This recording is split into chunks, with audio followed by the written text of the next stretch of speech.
I'm gonna go ahead and call this meeting to order. Everyone would stand and join us for the pledge of allegiance.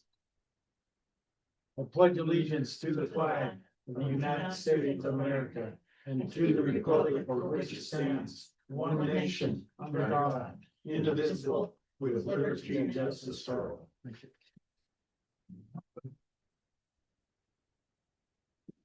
I've done this before, but I would ask if anyone who ever has a cell phone, if you would put it in the quiet mode or mute mode, I would appreciate it, or we or commissioners would appreciate it. Moving along, minutes. I've got minutes. I've got 3 sets, one of October 28th, 2025. These are commissioner minutes. May 12th, 2026 and May 26th, 2026. I would entertain a motion. Moved. Second. Okay, all those in favor? Aye. Reports. Do you have anything? Yes, working with the fees. Clerk and recorder.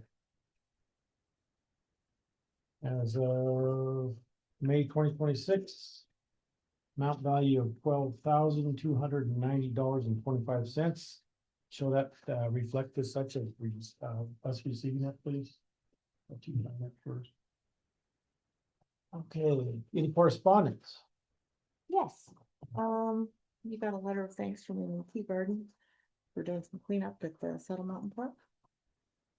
Oh. Okay. I'll read this one. Dear Jefferson County Commissioners, Parks, Trails and Recreation Commissioners, Tri-County Fire Safe Working Group, and the Helena Department of Natural Resources and Conservation. I'd like to thank you and recognize you for the collaborative fuel mitigation effort at Saddle Mountain Park. I walked through the park today and was pleased to see the efforts that were accomplished in a little under 2 weeks. The project looks great, and as you know, it was much needed and should result in a significant reduction in fire risk. It serves as a great example to neighborhood residents. If you haven't already considered, perhaps a temporary sign can be installed near the parking area addressing the project when pile burning may occur and encouraging residents to contact, what is that? The whole thing. TCFSWG for more information on how they can reduce their risks. So once again, thank you for your efforts. Sincerely, Amy Teagarden and Plants. Okay. Calendar review.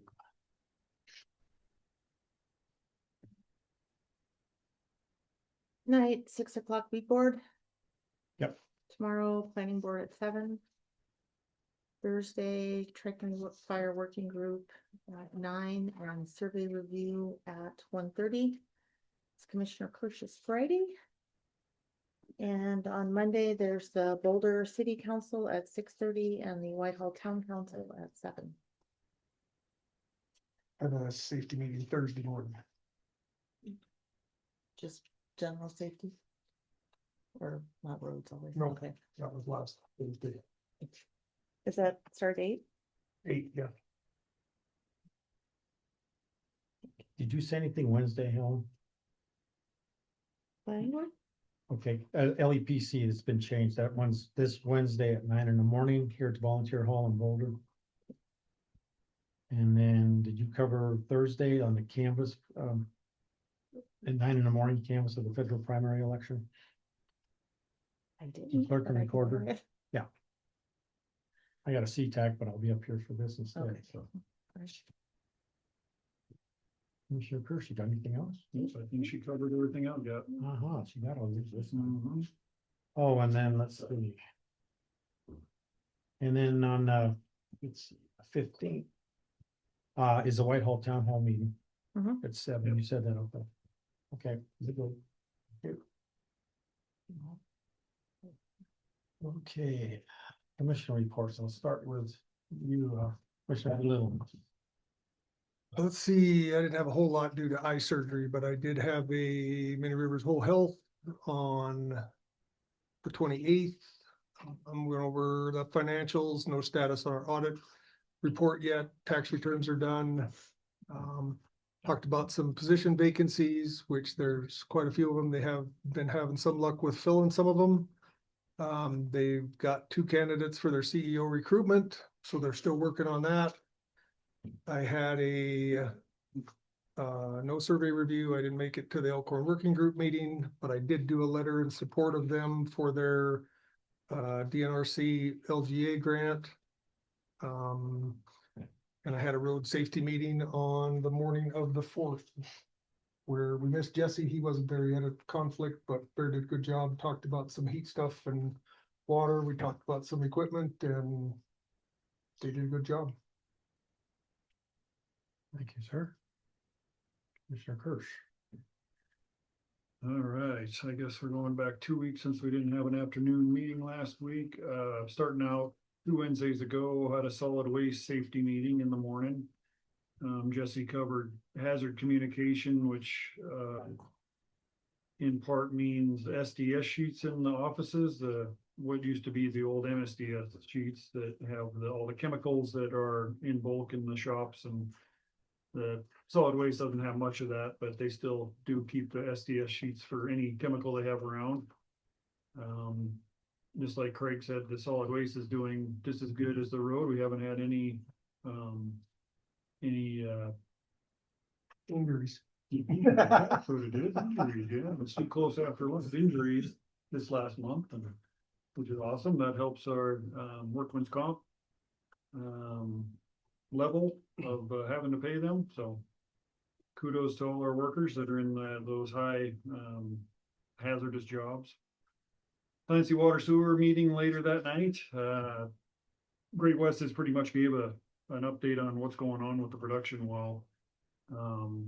Notice of award was sent to the contractor along with agreement form. Great West will send agreement form when received to the district to sign and date. Driller anticipates about 30 days lead time for well screens, so they gotta wait about 30 days for well screens. I'm gonna get the property appraised to start hopefully figuring out the district purchasing that property that the wells and the infrastructure for the wells will be sitting on instead of just leasing it. That's a priority to the board. CBDG environmental review was approved on the May 22nd, which means we can draw from the CBDG funds, which we've been sitting on for several years, which will be good. That way it'll open it up to other solid or water boards to be able to get into that CBDG funding. Starting to talk about distribution and storage. Their tank needs to go somewhere up on a mountain in the Clancy area, so they're working on a site for that.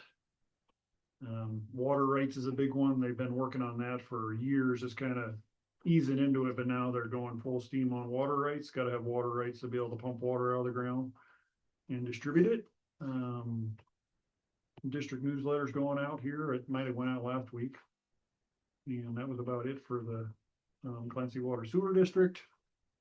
Let's see, what else going on? Rocky Mountain Development Council, I had that 2 Thursdays ago. Kind of the same stuff as always, general fiscal update. They modified their purchasing policies to give them a little more leeway on what they purchase and how much they purchase. This kind of internal stuff, not too much going on in Rocky Mountain Development Council. Dan went to the district meeting, but I don't have a report on that. Last Tuesday, we met with the road crew, and we had quite a bunch of people there. We had one group from up Corbin. What is that? What's the name of the town up there? Wicks. Yeah, we need some folks from Wicks that we're kind of hoping that we could chip seal the rest of the road from where we stopped at the mine entrance on all the way up there, and kind of told him budgeting and funding was a huge was hard to get past for the county. So we're going to try to figure out if we can do anything different, any chemical treatment or grading more or whatever, just to help them out if they or just like every other part of the county where we're getting more and more populous up these roads that are harder and harder to maintain. So a lot of grading going on right now. Pothole repair, probably seen pothole repair all over the county if you live anywhere on a hard surface road. Let's see.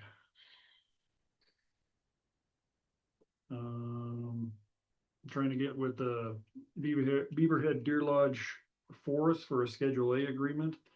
that's where we trade, labor on grading and such. They'll grade part of our road when they're up in their area and vice versa. We'll grade some of their roads when we're in the same area. It works very well. Most of the time, but that has expired, so we gotta get with BBRD to get that updated. Let's see, anything else? They're working on getting grants for a message trailer, which are kind of like the big ones you see on the interstate out here that have a reading on them that changes. County would benefit from one of those, but it wouldn't come out of our general budget. That would be like grant type stuff to get something like that. So we're working on that. And I think that was it for the road. We met with Pam Hanna, the health department, right after that. No COVID or flu in May, slowing down respiratory season. Working on budget prep.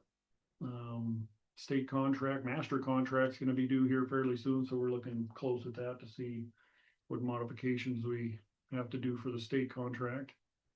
New grant for immunization refrigerator possible. Prepping for Clancy Days. They use the ICS system, and that's an incident command system for a lot of these events, which is great. They get a train on the ICS system for any big event like this, and it helps them be prepared if we do have an actual emergency event. So that's good thinking there, Pam. They rotate their ICS positions for each event, so each of the people in the office get to do something different for each event. Caravan is coming in August, sports physicals and immunizations. That's kind of the meeting, huh? Did I take good notes, Pam? All right, I think I'm getting down to it. We actually had a solid waste board meeting this morning. Nothing huge to report. The new truck that you all approved earlier this year, what is it actually later last year, is working very well. It's much more efficient. It's faster. When I say faster, the hydraulics are faster. The machine just works a lot quicker. Doesn't go down the road any faster because that's dangerous, but it's a lot easier to drive. Automatic transmission. This is really working well. The guys are very happy with the machine, and it'll make things more efficient for the solid waste system. Zero injuries, like I reported on the meeting earlier. Cardboard's costing us a little bit. We recycled 8.61 tons. It costs us about $50, so nothing too bad. It's actually less than what would cost if we actually put it in the dumpster. And anything else? Junk vehicle program's kind of stagnant right now. We get those coming kind of cyclical response, I guess, where we get a lot of people looking to get rid of their junk vehicles all at once, and we don't have any for a while, but we've got one camper up Basin Creek we're trying to snag. But good program. If you've got any old junk vehicles laying around that you want to get rid of, it's a good incentive. You actually pay for it through your registration of your vehicle, but part of it goes into that junk vehicle program. So good program. And what else did we do this morning? Lost my spot. What did we do? Just Discussion on the insurance. oh yeah, we talked to our insurance company about a request for additional insurance. Haven't made up our mind on that yet, which is, it's just nice being self-insured so we can make different decisions on how to service our folks that work for us the best way we can and still keep it affordable. So and then we had a elected officials luncheon, and that brings us up to right now, Mr. And then, Chairman. Sorry for the lengthy. No. Hope you're doing good. And then Boyd Andrew, we met with. Oh yeah, we met with boy, my mind's not working. I had too good of a lunch. Amy, met with Amy for a little bit to discuss a lease that's gonna be renewed for their facility out here south of town. We own the ground under it and they own the facility on top of it, and we've renewed the lease twice, so they've been out there 20 years. It's hard to believe it's been out there that long, and we've got to figure out what to do in the future here. I think there's a part of the lease that we can renew it for another 10 years, but there's a lot of the lease that's changed now that we may want to revise it, modify it, and go forward from here. So we're working through that. And then we did our elected officials lunch and had a good luncheon with representative and senator from our district here, so. I think that's it. Thank you, Commissioner. Now it's gonna be time specific, but I'd still like to reference that correspondence. I'd like to give LaDana that a way to go, because she's the one that initiated that. It was a great idea, so I want to say on behalf of the commission, LaDana, thank you. Okay, getting right with the time specific, we have Doug Dodge with an introduction to Montana DES District Field Officer, sir. Good afternoon, Mr. Chairman, Commissioners, thank you. I am here to introduce Kirsten Brinkley. She's the District Field Officer DFO for Montana DES. I think you've probably met her in other capacities before, but those of you that have been around for a while, you know Bob Fry's position. That's what Kirsten is filling. And then after Bob was Kyle Sturgill-Simon, he was in that position. Kirsten's been doing it for a few years now, but figured it was time to bring her before the commission so you guys could get to know her, or at least meet her before we need them to show up and help. Doug calls me, it's gonna be, you're having a bad day. Yeah, Bob Fry, like you said, Bob Fry and Kyle Sturgis, I have little feet and those are big shoes, so. This meeting came out of Mako, somebody said they weren't familiar with who their district field officer was, so we decided to go out to all of our counties and at least be able to. I brought party favors. Thank you. Some business cards, so you have my contact information, please feel free to reach out with any questions, concerns, or anything you may have. I'll work with Doug to address those. And I do want to say just very quickly, budgets are tight. One of the things that's foremost, I know you guys get the EMPG grant for Doug's position, and I have no news of that. That's been the number one question every single one of these meetings, and I reached out to my counties, our grants department reached out to our counties and said, please be ready at the drop of a hat, because when we get the okay to release these funds, we want everybody good to go. So I serve all of Southwest Montana. All my counties are right there, ready to go. So as soon as we get the word from Pam, we will let that go. Or let those go up to her so she can release those funds. And that being said, thank you guys so much for carrying the burden of your emergency management program. For seeing the value in having an emergency management program. Doug knocks it out of the park, not just for your county, but for MEMA and the state as well. And I know that's a big lift when you're not getting a huge chunk of the budget that you thought was going to go into that. So thank you so much for being willing to do that and carrying that burden. I am every single day looking for an email that's saying that those funds are going to be released. And as soon as they are, you guys will be the second and third people to know. So like I said, please reach out with any questions or concerns you may have. I am more than happy to help. This is a great community. You have a great leader in emergency management in Doug. So that was it. Anything I can do for you? How much did you pay to? Yeah. I think it goes the other way. I have to pay her to say that. That's why I say you two have worked well together, so. Yeah, We've worked, yes, for a long time. We've both been on incidents together, bigger incidents on the incident management team stuff, so we've worked together. Most recently, on Anaconda, I think. Yeah. Was probably manhunt, the yeah. most recent, so.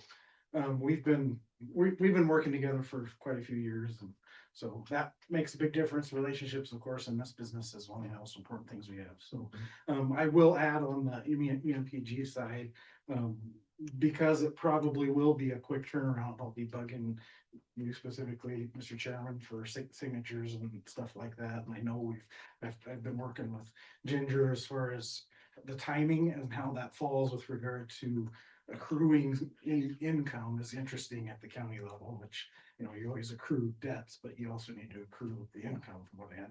This is way beyond me. But I appreciate Ginger's help a lot on that. So we're getting that hopefully squared away. So we're ready to catch it and turn it around pretty quick. So yeah, no, the district field officer program is super important for us at a local level, for us to be able to supplement our staff and help when we do have bad days. And I've worked with Kirsten and other district field officers, and they will bring in more than one too. If you have for example, in Libby, I guess, flooding incident, bring in several people to come help to do damage assessments and all that kind of fun stuff. So it's a crucial part of how we operate, because we can't do it by ourselves. If we never meet, that's great. But if we do, I am totally ready to to work with you guys, and I worked with Pam in my previous job too. It's all good. So anyway, that is all I had, unless you guys have questions, I appreciate it. I won't be there tomorrow, but I will have a question about the radios in regards to JV Star. I don't know what that's all about. Okay, I'm sorry, I couldn't quite. Oh, you got that problem too? Yeah. no problem. JV Star, I'll be asking you questions about the communications and stuff. I saw that. Perfect. Yep, many yep, times, so When absolutely. you have an opportunity, I'll call Yep, you. absolutely. Okay, Look forward to it. So, all right, well, with that, I'll give you your time and I appreciate you guys making time on your schedule. thank you. Thank you so much. Have a good day, guys. Okay, next one's at 2 o'clock, so I'm gonna go back to commissioner reports. These are mine. Commissioner Kirschman's and the Mako conference, where it was at was in Phillipsburg here. There's 12 counties that are in we got 3 districts, but there's 12 different counties involved in that. And pretty much what was covered there, outside of officers' elections, was they're concerned about the discussion in session when Mako is with the wind, the solar, and the data centers. So there's gonna be discussion in Miles City, which I know Commissioner Kirsch is gonna go to and find out what this is all about. And then the concern was the House Bill 542 and 231, which is the homestead exemption, that's for your property rates. So that's on their radar. And that was pretty much what came out of that, outside of stuff like Montana Department of Transportation. And then Beaverhead Deer Lodge Working Group last Wednesday, we met, and with the Forest Service and stuff, they're promoting job positions now internally instead of externally. And then the wire across the trail has Forest Service, the one that's down here at Pipestone down in Whitehall, has BLM involved, Forest Service along with the Sheriff's Office. So that's an active investigation. That's all they could comment at that point. And that was pretty much it on that one. And the Jefferson River Watershed Council was last Thursday. What they're looking at right now is drought management plan. What would be have to do with your farmers and all that's for the irrigating. And then the Jefferson River Watershed Council also is working on the watershed restoration plan, which is the one that's down off the Boulder River that runs through by the dam and out toward by Cardinal there. So that's pretty much all I've got. So I guess I would open it, or let's see, yeah, until 2 o'clock. I would open it up, then this is the opportunity for public comment. Anything that is not on this agenda, please feel free to address, but I ask that you identify yourself first. And is there anyone that has anything to say in terms of public comment? Oh, we got 8 minutes to do this again. Okay. All right. I'll go to, well, let's see, I just as soon like to hear from Boyd Andrew and then discuss, I guess we can go ahead and discuss and decide on the alcohol tax distribution. You want to do that, Commissioner Kirsch? I'd like to wait till That's after fine. Boyd Yeah, that's answers. what I'm We're gonna gonna hear get a about. chance to- That's what I wanted to hear too. Bahia. Oh, yeah, that's right. Bottom. Good call. Yeah, do the Hey, Beaverhead. Maya, are you there? I am. Hi. Hello there. You're up then. We'll go ahead and discuss on the donations to the Deer Lodge Working Group. Go ahead, please.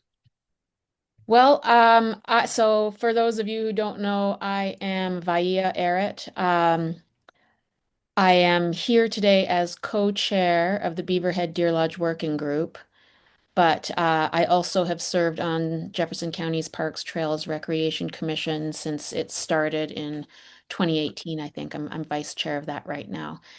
And the two groups sort of work in tandem. Uh, Commissioner Haggerty and LaDana as well sit in the room with us on the Parks Trails Rec Commission. We're an advisory board. And a lot of the things we talk about in the at the Jefferson County table that's connected to management of the Beaverhead Deer Lodge National Forest.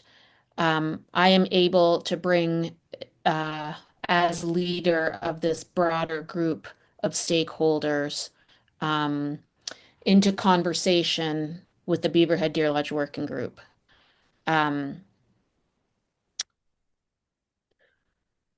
So basically, our group is a coalition of broad stakeholders that all have an interest in how the Beaverhead Deer Lodge Forest is managed.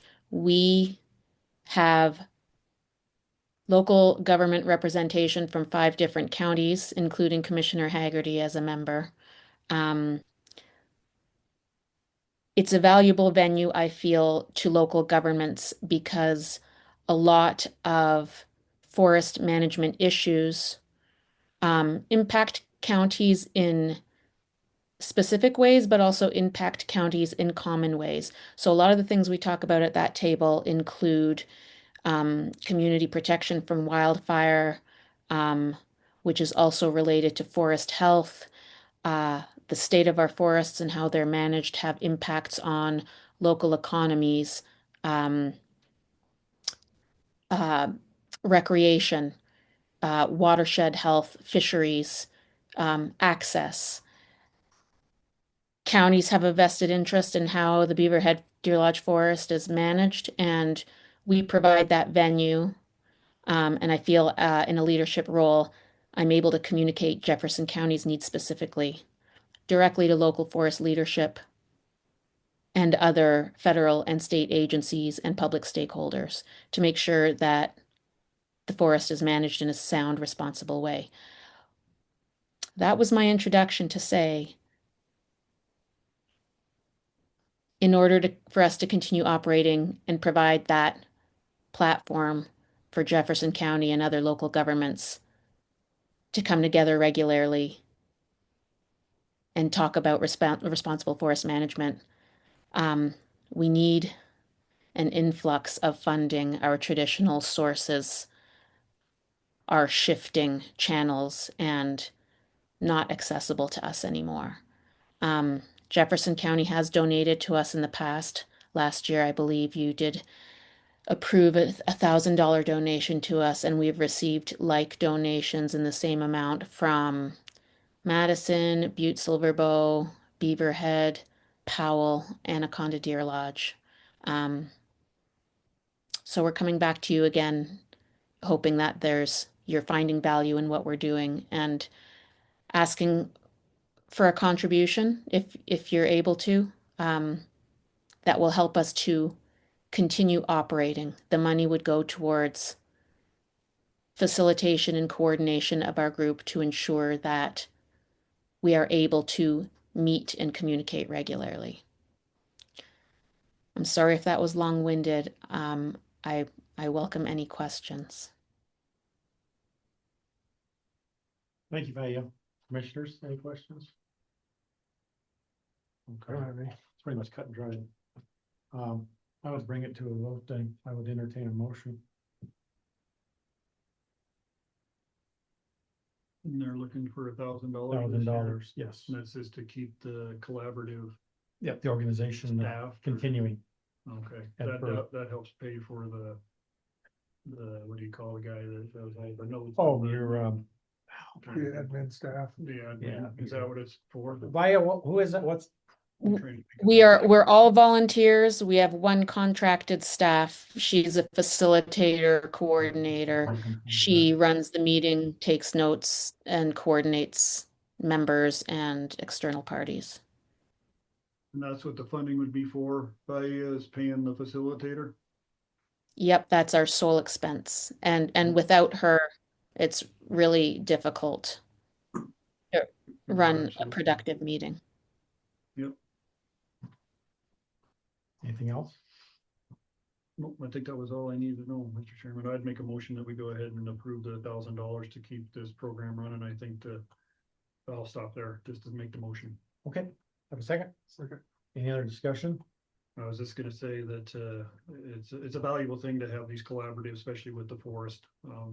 We work very close with the BBRD, especially. We got most of them in our county. I think it's mostly BBRD. So to be able to have a voice and a stronger voice than just us three sitting here, with a collaborative with several counties and other agencies involved is very good. So very valuable to the taxpayers of the county.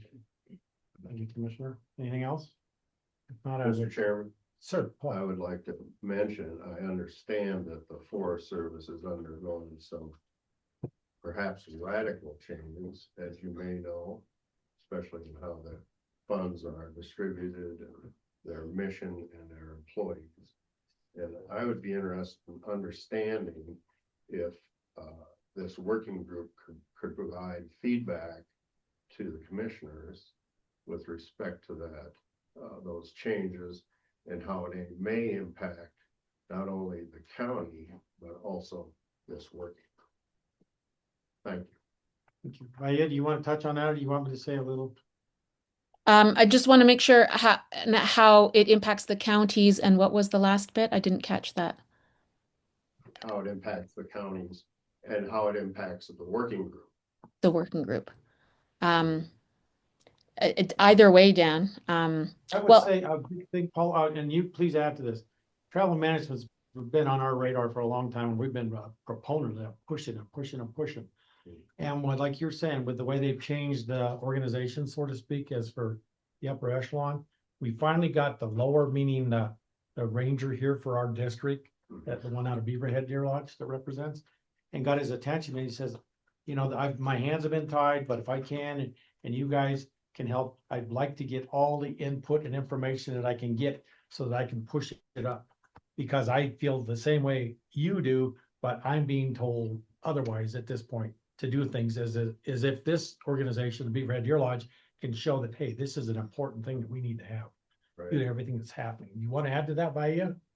yeah, I'll just add, and I'm not sure, I can't see, or I didn't catch a name of who I'm speaking with, so I'm just, Sorry, my name is Paul Backlund, and I live in the Clancy area. I think I met you in the room before, at a previous meeting. Probably, yeah. So And I'm a former federal employee, and so I understand how some of these work or don't work, okay? I think I sat beside you, and we chatted a little bit. So Commissioner Haggerty has been a member of our group for a few years, so he is at the table every time we meet, and we meet monthly. And the forest supervisor comes to acting supervisor at the moment comes to every meeting, as well as district rangers and specialists. So Commissioner Haggerty has direct um, understanding of whatever they're able to share with us. Also at our Parks, Trails, Recreation County meetings, it's a standing item on our agenda to give an update from the working group. So Commissioner Haggerty, as well as Ladena and the other 6 members of our group, uh, hear all that information as well, and take that into consideration when we're making recommendations. About recreation specifically to the county commissioners. Um, in terms of specific numbers or specific impacts, as Commissioner Haggerty said, travel planning is a huge thing that the working group has elevated. I feel like it started at that table right there with Commissioner Wortman and our small recreation commission. I and Commissioner Haggerty were able to bring it to this larger stakeholder group, and we've had the ear of congressional representatives as well as forest leadership at upper levels. In terms of staffing changes, I don't feel that may impact the forest work on the ground. I don't feel it impacts what we do as a collaborative. Um, I've been co-chair for 2.5 years now, and a member for longer than that. I take it really seriously, and a big aspect of our ability to do what we do is relationship. And we have worked very hard. We have such solid, trusting relationships with forest leadership, with our congressional representatives who sit in that room with us every single day, with DNRC representatives, with the motorized representatives, the conservation representatives. It's a bunch of communities like ours. You know, it spreads from Anaconda, Dillon, Deer Lodge, Wisdom, Wise River, Butte. We sit at the table and we talk, and there's no egos and there's no agendas, and um, whatever's going on with staffing in the forest doesn't impact what we do in the room. If they're having struggles with staffing, we're trying to find innovative ways to help them continue responsible work. But it doesn't impact our dynamic as a collaborative, if that answers your question. Well, it kind of does, in perspective, and Dan, correct me if I'm wrong. I know that travel management's been on the agenda for years, and it's pretty important to Very much Jefferson so. County, there's no doubt about it. No doubt about But it. you can tell me that, doesn't the SRS funding come sort of through Department of Agriculture or Forest Service based on the cut? Now, they don't get out the cut anymore, but that money is in lieu of payment for that. And so I'm really concerned about whether your SRS funding is gonna change as a result of the changes in the dynamic of the Forest Service. And I think that's at least something that the working group should consider, because that impacts everything Greg do here, including, your relationship with the forest people, with the representatives. I'm sorry, I'm on my soapbox. No. I would ask if it's all right, Ginger, what's it looking like on the SRS? Is it still about the same or less or? They authorized it, we got back pay, For my So- year, yeah. From when they didn't pay it last year. Nope. so That's my point. basically got 2 payments this year, and then I'm sure they'll be questionable again in the future, just like everything. That's my point. That, I have no. No, I understand it. It's just that with us broadening and this organization and stuff, and then the BBRD is trying to get a lot of people's attention. Right, And especially with what's happened, what you're familiar with, what happened up on Pipestone with the Yeah. wire that went across. right. That's one of the big issues right there. I mean, all along, we need more management of it as such for law enforcement and everybody else so they Right. can act. Right. So I guess I don't think that answers your question. No, but I would stand in support of the $1,000 to the working group, because I think that's the real tool. Right. That allows the counties to work with the Forest Service and elevate those issues. Thank you. Thank you. Anyone else? Any questions? Okay, if not, we have a motion on the floor, so, without any discussion, okay, all those in favor? Aye, motion carried. Okay, motion carried by Thank you. Thank you for listening. Thank you for the discussion. you. Appreciate it. Okay, Boyd Andrews update. Would you like me to stand or? Or Whatever you wanna do, Dan. Most comfortable? My ringers are off, I assure you. Appreciate it, thank you. So my name is Dan Kraus. I work as the Chief Operations Officer for Boyd Andrew Community Services. Most of my work is actually done here in Boulder at the Elkhorn Treatment Center as the administrator. Behind me is Amy Tenney, our CEO. I do have some information regarding our outpatient services in Helena that also serve folks from here in Jefferson County. I'll also provide an update surrounding Elkhorn Treatment Center. So in the last year, we've served approximately 15 Jefferson County residents on an outpatient basis.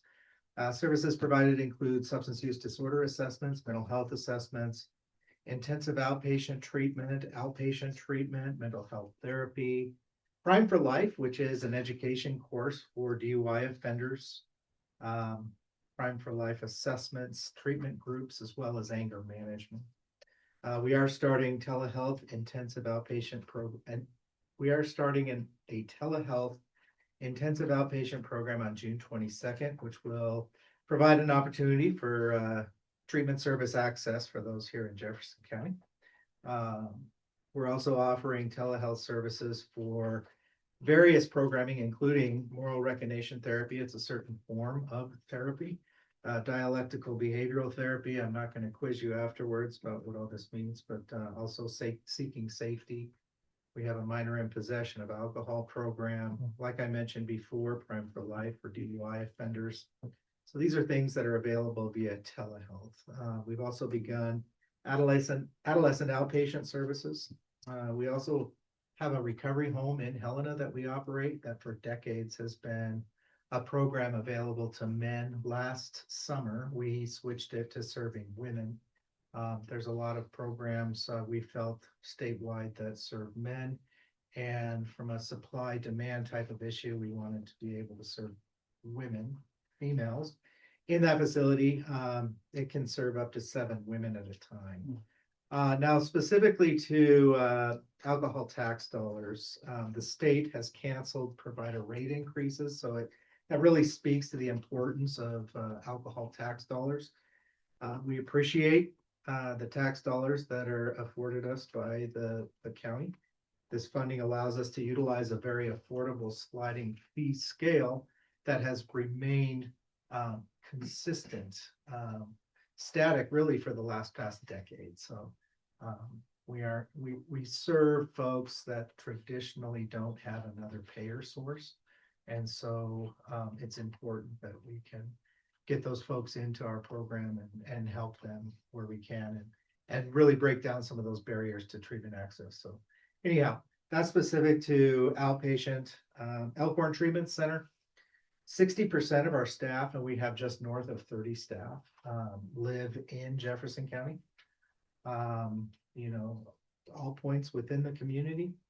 Our census, we do have a contract for 53 beds currently with the Department of Corrections. When I came on in 2014, our contract was for 42. It moved to 46, and now it's at 53. Our full capacity is 55 if we had every bed filled. So anyways, that gives you an idea. From January 1st of 2025 from June 1st, 2025 to June 1st of 2026, we served 133 participants at some point during that time frame. 47 remained at the facility when I filled this out. It's now up to 48. We'll be at 51 by the end of the week. 13% of the folks who have left the program in that time left either at staff request or were removed by a hearings officer from Department of Corrections because of extreme behavioral infractions or whatever the case is. The folks who come to our facility also have the opportunity to quit the program if they like. They will end up likely going to prison. However, that is an opportunity for them to do that if they so choose. So that's included in that 13%. Don't want to have a program that's too easy that everybody can get through. So national researchers indicate that they want a completion rate between 75 and 85%. So we're at 87%. Anyway. Let's see, a couple of years ago, we had our most recent, what's called a correctional practices checklist audit. That is an audit that is done by the Department of Corrections, and it identifies some 73 different indicators of quality programming and adherence to evidence-based practice. We scored a 57.8, which places us in the high adherence to evidence-based practice category, which I think is important because folks who are scoring in that range on that audit are having an impact on recidivism. In fact, our 3-year look back for those who have graduated, roughly 18% are reincarcerated versus a national average that's tracked through the Bureau of Justice of 50% over the same time period. So intensive treatment, I believe, works, but you have to be doing the right treatment that's going to have an impact long term. So that's really our focus. We do offer HiSET, formerly known as the GED on site. In the last several years, we've actually had 48 residents who have obtained their HiSET diploma on site, which I think is very important. Other programming that we offer, obviously a lot of substance use disorder work, mental health work, criminal thinking coursework.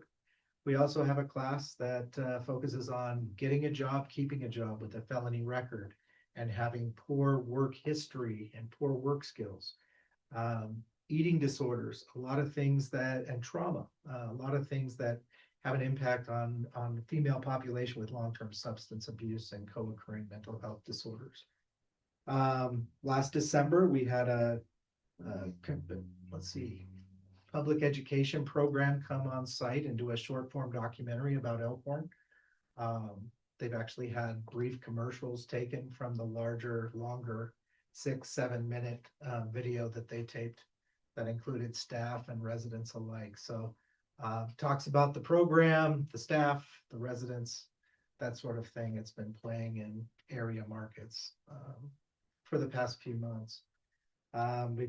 We actually had residents be part of a national focus group with the Crime and Justice Institute to look at factors that impact absconding, walking away and just avoiding probation and hiding out from the Department of Corrections. So we're trying to be a part of those avenues in which we can help have an impact, certainly with our resident population, but also the state on a national level. We now have a crystal meth anonymous group, which actually Montana and Wyoming, until we started ours, we were the only states that didn't have a crystal meth anonymous group in the country. Now it's down to Wyoming because we have one in Elkhorn. Of course, we have Narcotics Anonymous and Alcoholics Anonymous that come on site.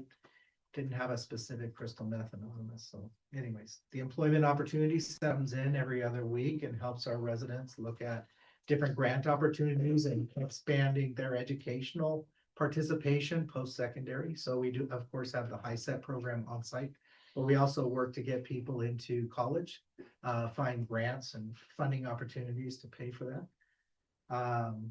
We received a Montana Board of Crime Control grant for some training and some specific programming around grief, around criminal thinking coursework, and a family-oriented program. All evidence-based, developed at the University of Cincinnati. Well received, has been found through research to be very effective. Also received some smaller grants from Valley Bank, allowing us to increase some visitation via Zoom on tablets. Also identify some online treatment opportunities, cognitive behavioral therapy that you can actually do on a tablet that can help with some additional treatment dosage outside of our traditional one-to-ones and group therapy. We do have a continued connection with our residents. We have them for up to 9 months. Most of them are with us for that 9 months. So we get to know them really well and they stay in touch with us.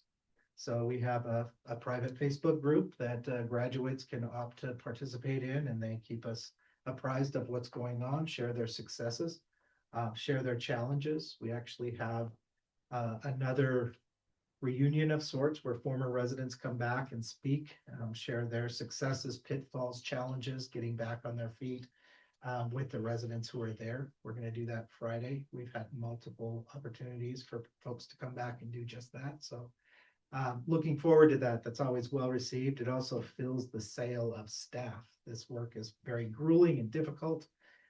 It's oftentimes easy to see the folks who fall rather than the people who are succeeding.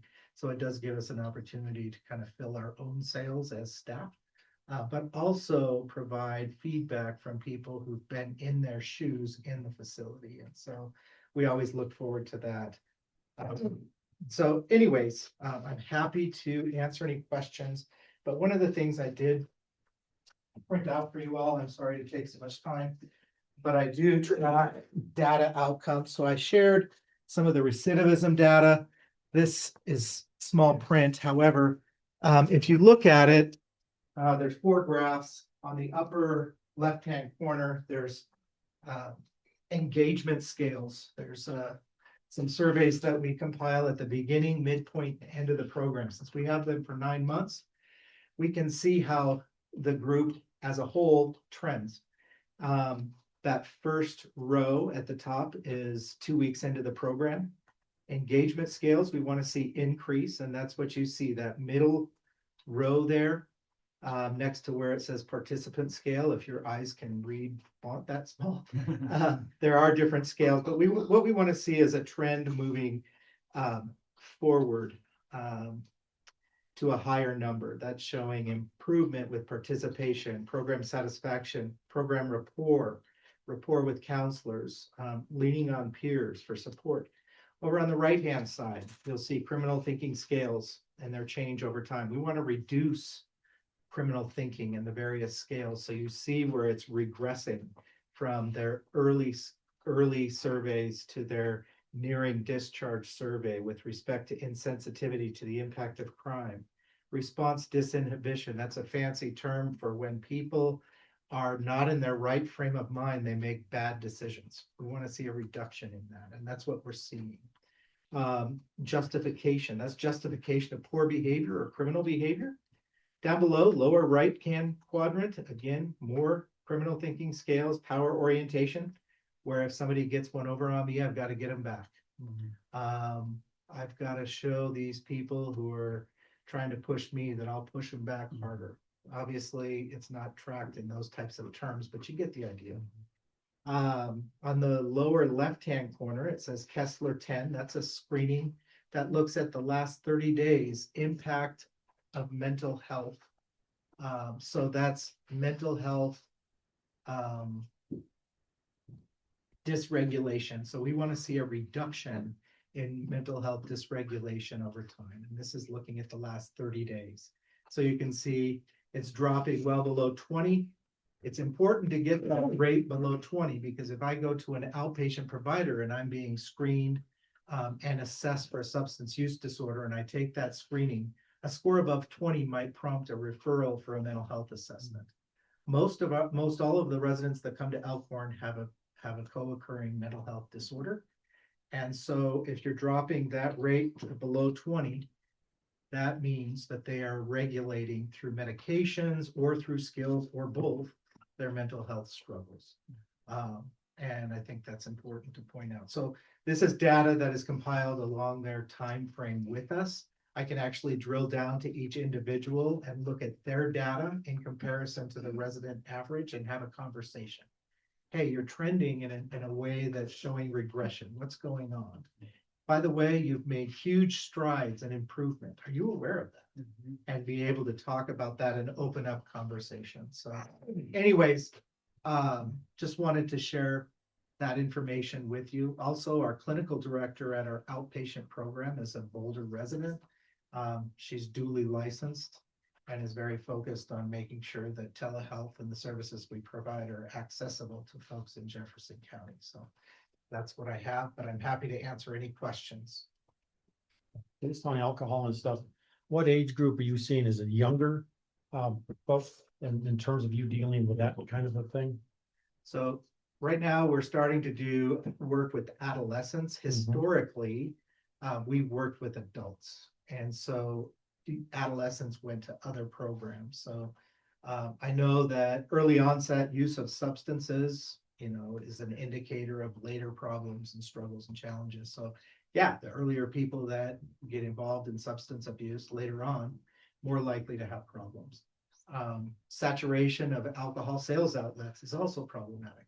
And in Montana, we have seemingly bars and churches.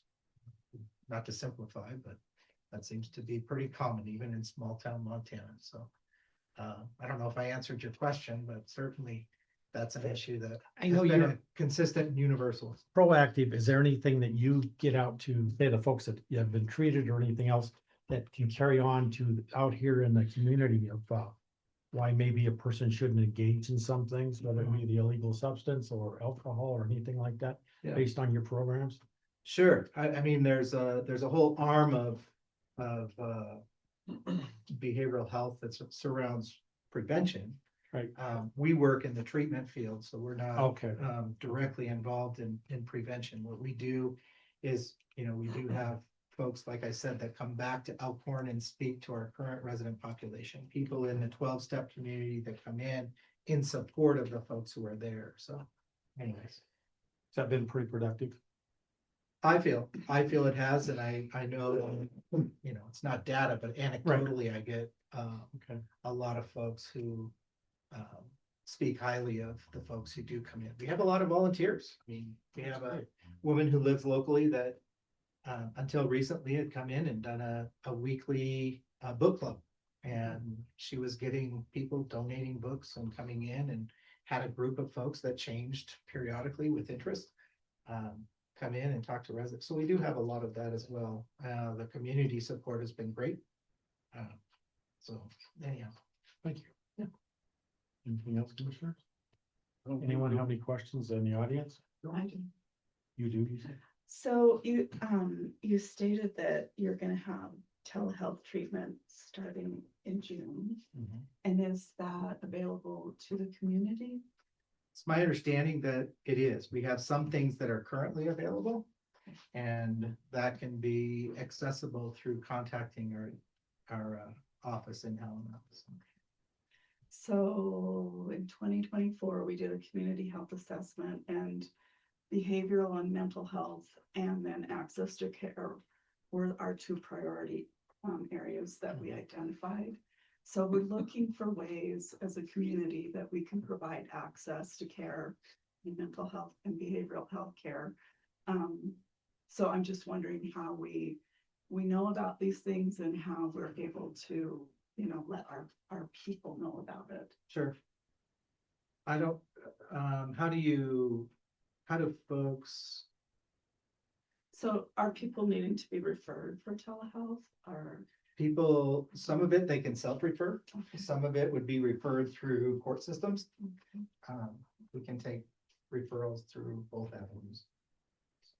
We're looking to build our resources and know where to refer people and how to refer them and who we can, open services at. Sure. So I can get you or anybody in touch with Heather, who is our clinical director in Helena.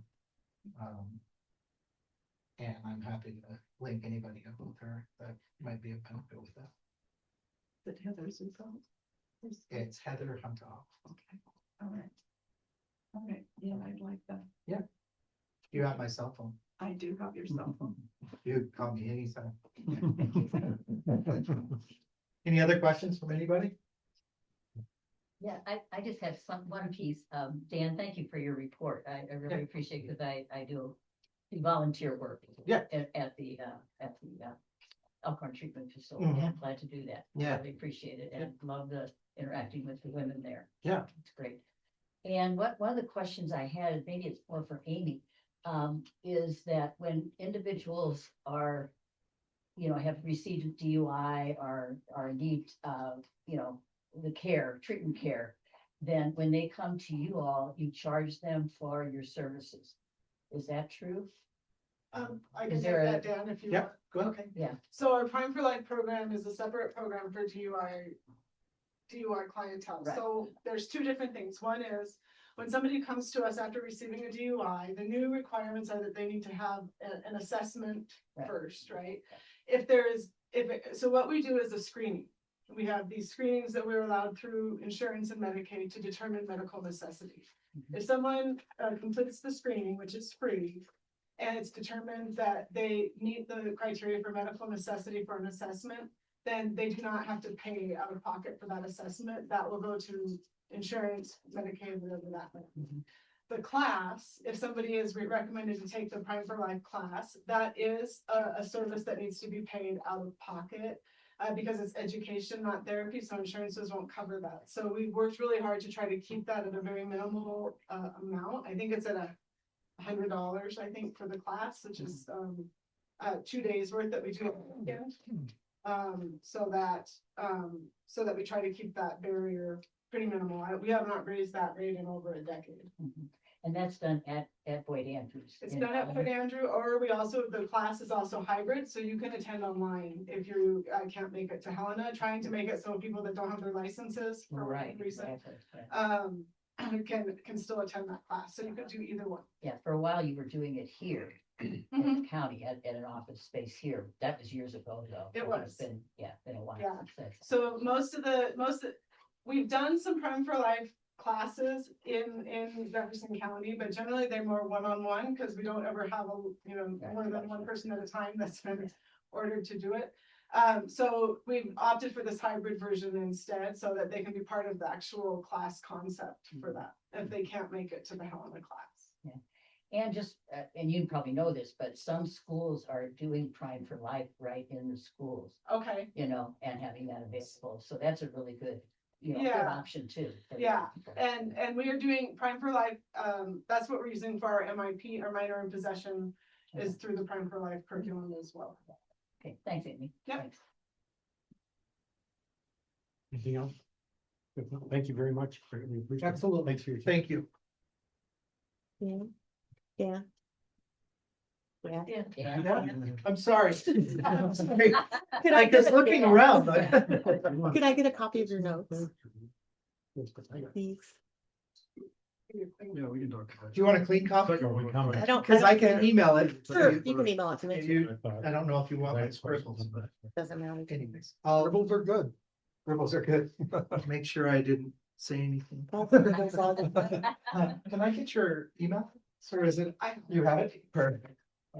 I'm to do that. Thanks. And Dan, can Yeah. I have a copy of that report that you handed to? Oh, the data Yeah, compilation? data, yeah, would Yeah. that be something, okay? I can do that. We Because can, I would love. I'm not gonna send anything that has any resident names or No. any client specific data, but I will send, I can send this. But I just think that's helpful for us that go in to volunteer, you Absolutely. know, and knowing that these are things that you watch for and so on. I thought that was a really interesting report. Well, I think that what's important, and I'll be out of here in 15 seconds. You don't Yeah. have to hear me talk all afternoon, but yeah, you know, it's important that we're seeing overall impact, right? And we don't want it to just be during the time that we have them. We want that to stretch into the time that is beyond our state of options.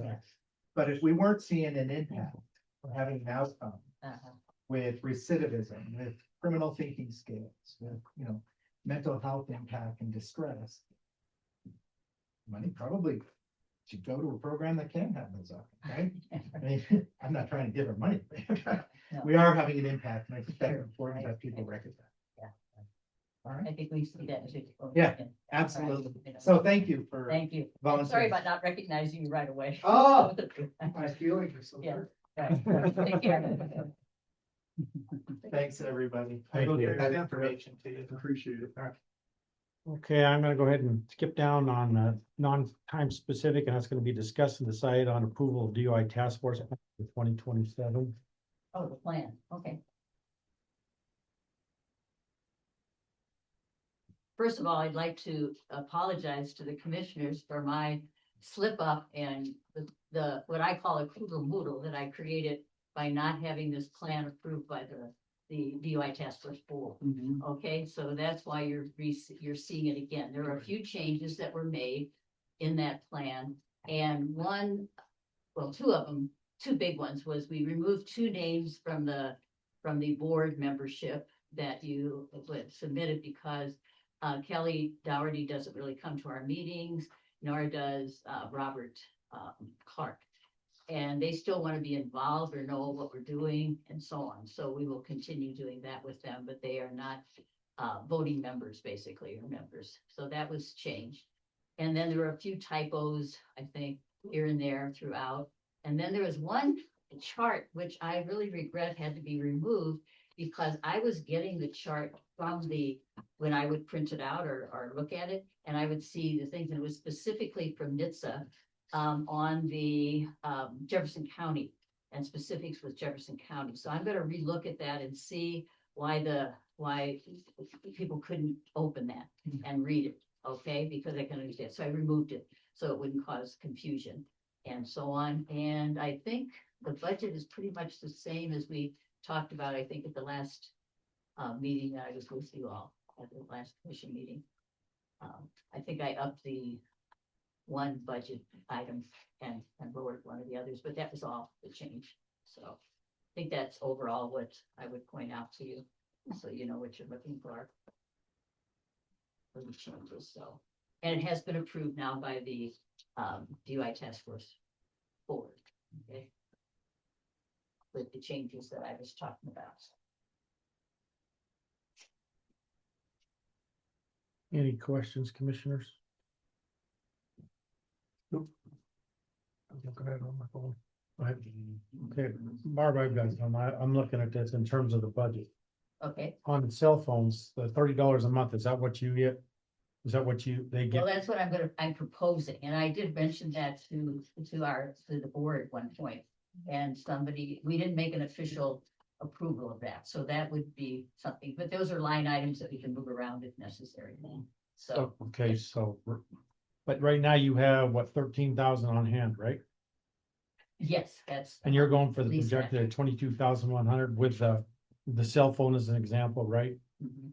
And the DUI task force coordinator, is that what you're making if that were to That happen would right be now? the estimate I would make with working 3 to 5 hours a week. Okay, So is that hourly rate changed or not? or wanting to change, let's put it that No, way. I don't think there's any change. Okay, No. okay, the other one, where was it? Educational supplies, okay, the team Super Bowl, health, safety fair, scholarships, what's the incentives? Okay, incentives are things like, help me with this, something we hand out that has a message on it, like a pen that might have a message on it about making healthy choices. You know, or not, what is it?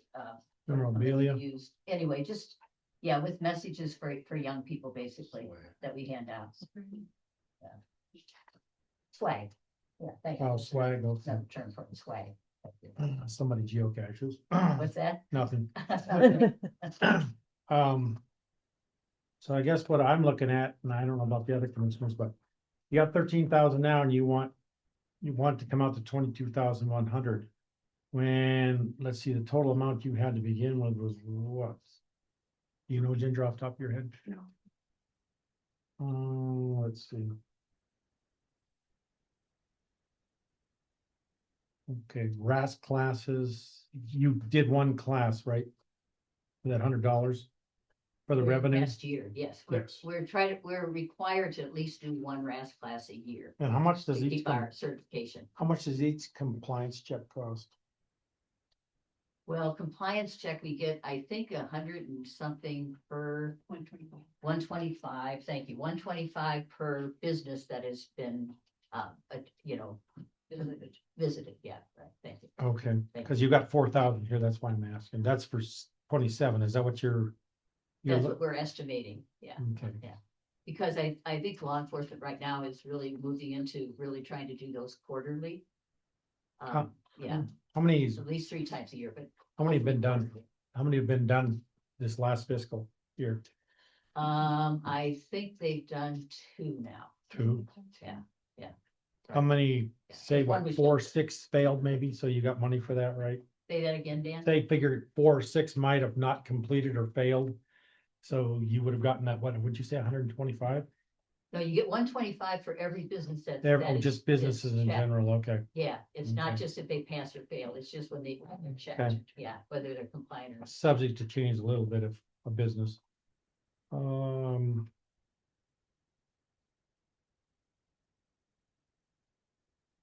Okay, on the high visibility enforcement, what are you looking at there? Are you looking at patrols? And the equipment that they're needing sometimes, okay, because that's part of what's in our plan, is Mhm. that we will supply needed equipment for law enforcement when they request it. Do you still do, I mean, when I was in there, is what I'm asking is, Yes. when we used to do highway patrol, like during St. Patty's Day, all that kind of stuff, or special holidays? Are you doing any of that? That's why I They- ask high visibility. Okay, what the sheriff's department knows is that we have available those kinds of funds to help them out, okay? And then they have to request it. And Have they usually requested it? Did they What's request, that? have they requested it? Not recently, they've Hmm. had some other sources for some of that, you know, Okay. but not recently that I'm aware of, yeah. And the training and travels, your DUI task force, where you go to these conferences and meetings, right? Right, yeah. And how much for the scholarships? We gave $1,000 to one of our junior members this past year she was with us for a year. And then I think we gave 2,000 to a young lady who was a junior member for 2 years, Okay, so 1,000 And each contributed. time, yeah, okay, roughly. We It- started much lower than that, but it's. right, prices are yeah, going that's up. why I'm asking. Oh. And what age, or what group do you start out in, junior, or who can apply, I guess is what I'm asking Okay, in terms of the we young? try not to do freshmen, Okay. because they're just getting adjusted to the school, to high school and so on. So we generally try to start with sophomores when they're sophomores. Sophomores. So one young lady that graduated, she graduated a year early, so she would have had 3 years if she would have Okay. continued and not graduated a year earlier. But anyway, so she started as a sophomore. So I'm just playing devil's advocate, okay? I hear you. But I'm doing. if I'm you've got trying a to get person back that's to in the- there for 3 years, what would it? And now they've caught on, I mean, they've started out as a sophomore. Uh-huh. What's the chance of allowing some new blood in there, so to speak, and moving that other person on? Well, Because of 3, I mean, that's a lot of money, whereas somebody else might be able to use it down the road. Well, we don't limit to how many kids can apply for the DUI task force junior member program. We're not limiting it. So, so if there's a young person that stays for that long, we'll deal with it. You know, I think we've got the funds that we can reallocate it in a different line item if we need to. So What- I'm not concerned about that really. What's the most you've had for scholarships at one time? In other words, junior members? I think 3. One Three. year we had probably 3. Is why my recollection. That's just kind of off the top of my head though. Not Okay. remembering that. So that's the most we've had one time. Mhm. Maybe back in your day, we might have had 4 one year. We did 2 and 2. But two and out Whitehall and 2 down here. You're right. That's right. Yeah, back in the day. Yeah. So all the questions I got. You have anything, commissioners? I do not. I don't have It's a anything. good report, good budget, Yeah, everything that's looks good to me. So, okay. All right, then. Anybody from the audience got a question? Okay. All right, then I would entertain a motion. I'd make a motion, we approve Jefferson County DUI task force plan for fiscal year 2027. Second, Okay. Any other discussion? Not all those in favor? Aye. Aye. Okay, and I'll make sure the person at DOT gets the copy of that, okay? Okay. What I understand is they're not limited on the time. I always thought June 1st was the deadline, you know, but I think now there's more flexibility. So anyway, so she'll be getting that. Do we need to sign this one, Barb? If you could sign 2 of them, that would be great. You want to get us, That, we only have one, so I can go make a copy. oh, okay. you can, If we could have 2 signed, that would be helpful. I'll keep Okay. one on record. You just need the signature page, right? It's the signature page, yeah, that's it. And we'll get the address with a copy. Okay, thank you very much. I don't know if she needs to be here enough, or yeah, she does probably. It's just 1 minute, I'm gonna wait for Ginger to come back in. Thank you for being candid, I appreciate it. I wasn't prepared for all your questions, but I'm glad I could remember most of them. And answer them.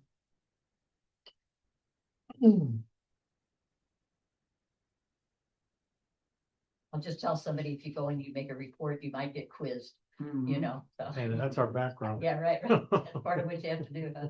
Yeah. No, I'm not commissioner. Yeah.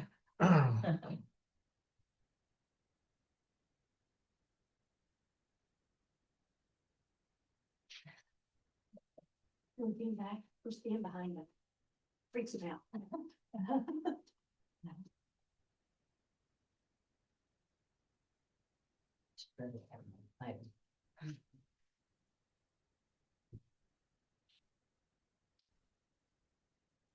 thank you. Yep, okay. And the last one is discuss and decide on alcohol tax distribution. Where are we at, Matt? Do you have the sheet, Helen? I just emailed it to Jennifer and asked her if she'd print for me.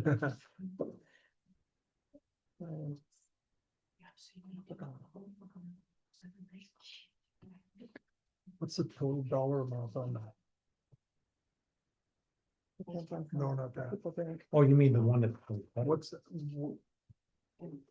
is there a total dollar amount or does it change every year? It changes. Depends on how much alcohol sold. Exactly, you know. That's what I thought, but That's what you're asking. I didn't know if it was a set amount or. Yeah.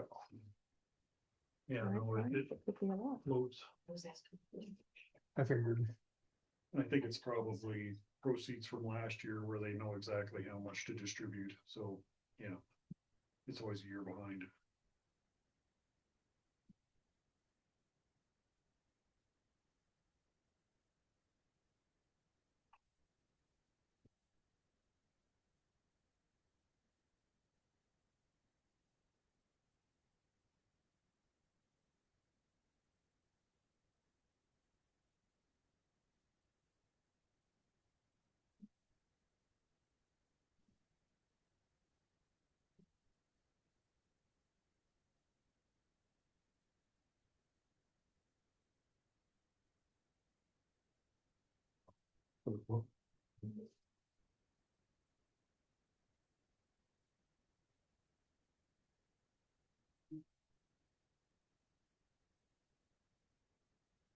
Thank you.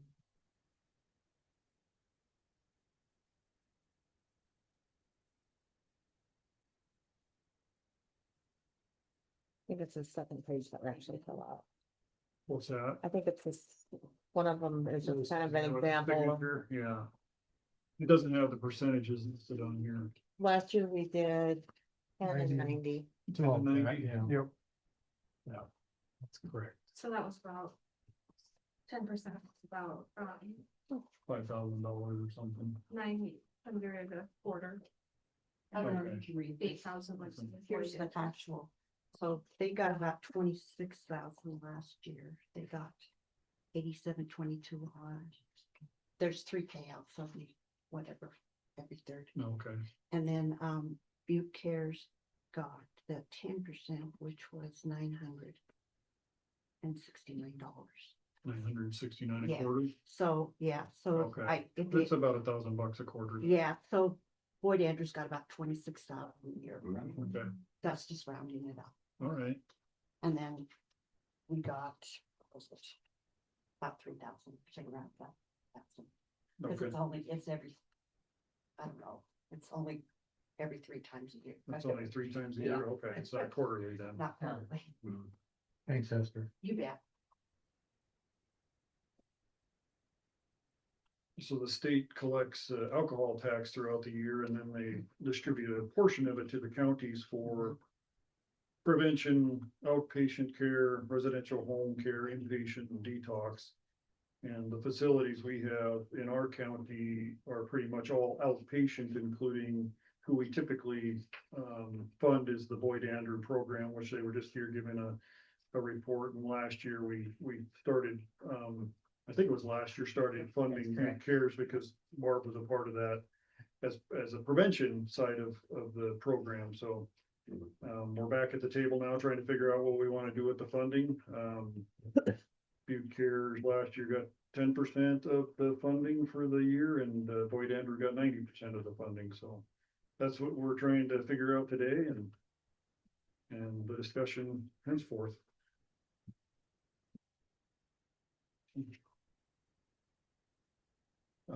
I tried to get a hold of the alcohol tax. I'm trying to think what his name is. He's got kind of a unique name, but Cody I- Magpie? what is it? Cody Magpie, yeah. Magpie. Yeah, Cody. I emailed him 2 weeks ago, didn't hear from him so I called him last week, haven't got anything, so. I'm still not confident changing anything to DUI task force, it's not in your plan anyway. I'd like to get you on the list if we ever do decide to put any money into the DUI task force side of it, just so we know the state's good with it and that's an allowable use for it, so that's where I stand, commissioners, is I did make a valiant effort to get a hold of these guys, which I never got done because they wouldn't return any correspondence, so. If we do decide to give to anybody other than Boyd Andrew, it would be Butte Cares, because they can kind of pass through some of the services to Jefferson County. I don't know if any of it benefits the DUI task force, but at least we do get some services from Butte Cares. So, And I think that's what Esther's job is. Right. Is And she's to gonna speak help to with the- what you're already doing with the DUI task force. Exactly. So really, it's coming to you in that way anyway. Just when they cut the program more, they lost people. Right, exactly, Craig. You're on. I am officially with Jefferson County now. I am officially your prevention specialist. So But you do a 3-county area. I do 2 right Oh, now. just It's 2, gonna be okay. Madison County and Jefferson. If Beaverhead needs something, I will help, but these are my 2 areas that I will be concentrating on, okay? Okay. So I did put together a little rebuttal. Okay, first of all, Prime for Life is an excellent program, and it definitely is an evidence-based program. I'm certified to teach Prime for Life, okay? In Twin Bridges, they asked us to help them get smoke detectors into their school. So we agreed to do that, but also we wanted to look and see, okay, what is in your policy? What are you doing as far as kids getting caught vaping or doing marijuana in the bathrooms, okay? So they were, of course, it's suspension, out of school suspension and different punishments. And we talked to them rather than punishing, we want to educate them. So we brought Prime for Life into the high school, Okay, so they do have Prime for Life there. The difference between Prime for Life with us and Prime for Life with Boyd Andrews is we do not charge. Okay, so everybody has an opportunity that needs to take it. Sometimes court orders from the MIPs or DUIs make them pay for it, but if they can't afford it, then we can help them with that, all right, as well. So I wanted to go off on some data that is from the Prevention Needs Assessment, which is a survey that the high school kids, 8th, 10th, and 11th graders, 12th graders take every 2 years. And then also the youth risk behavior survey. I have to do the YRBS in my mind, sorry. They do it the opposite years as well. So we have 2 different surveys that we took. And so we have the 2023 and the 2024. Right now, the 2025 was just taken in March, so we don't have the results. But we have 21.5 of Jefferson County students reported alcohol use in the last 30 days. 15.9% reported binge drinking in the last 30 days. 42.9 reported feeling depressed or sad most during the past year.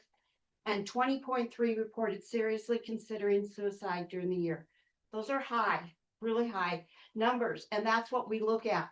But what I like to look at is just the opposite. 84% of our Jefferson County youth are not binge drinking. And we want to leave it that way. And we want to continue to educate them and continue to keep them on the right path. And hopefully their influence will help the other 20% that is active in it. So 57% are not reporting persistent depression. Mental health is so important, and we can give you, like they had spoke about, evidence-based programs. They're the only kind of programs that we are able to provide to the community. 80% have not seriously considered suicide. So you can go either way you want to on that, spectrum. But I like to look at the more positive, and that's what we want to do is keep it positive and keep it moving in the right direction. We can do prevention programs. I'm certified to teach SOS, which is suicide, signs of suicide to the high school kids and middle school kids. I am certified to do a QPR training, which is for the community as well, which is question, persuade, and refer for suicide. I'm with Prime for Life. I'm certified in Youth Aware of Mental Health, which is YAM. We bring into the high schools as well. Creating Lasting Family Connections. I'm certified to teach it as well as train it. And it is an excellent parenting and family program when the kids are not communicating with their family. It is not just for kids that have already started drugs or are at a high risk of it. It can be for a family that are not communicating very well. So we can bring them together with this. I do prevention plus wellness, and of course, hidden in plain sight. There are so many different programs that I have not been able to do yet.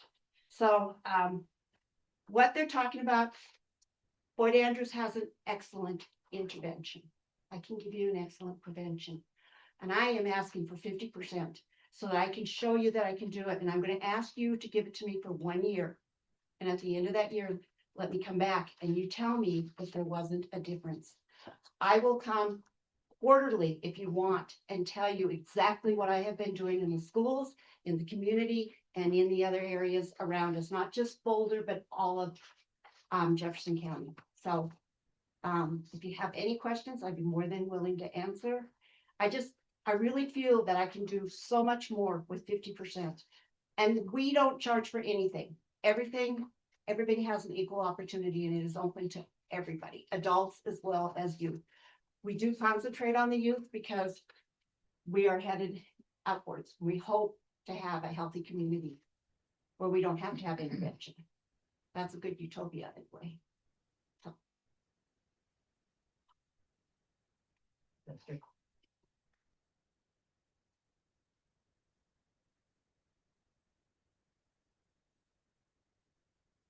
Mr. Chairman, might I ask some questions? Please do.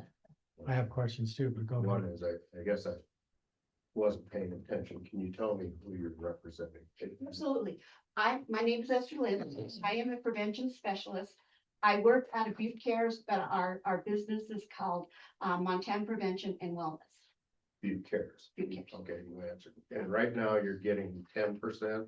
10%, Okay, and what's the dollar figure, 10%? about $900 or $1,000 if you round it up. 969 is what the exact amount was. Only 960? That's 3 times a year. 3 times a year. $2,700? Yeah. Okay. And you work specifically in Jefferson and Madison County? Yes, and I live in Madison County, but Jefferson County is my home too. I mean, I worked in Whitehall for years and know the community. So you're involved with not only alcohol, but mental health issues? Alcohol, mental health, and drugs, but yeah. Okay. I guess since we have no motion on the floor, I can wait till the discussion there, or I can add my comments now. I've got questions too, so whatever you'd like to do, Oh, Paul. okay. I've said this in the past, and maybe you've been here before to hear me say this, but I believe that in Montana, specifically Jefferson County, we have an epidemic of mental health issues, including suicide of young people.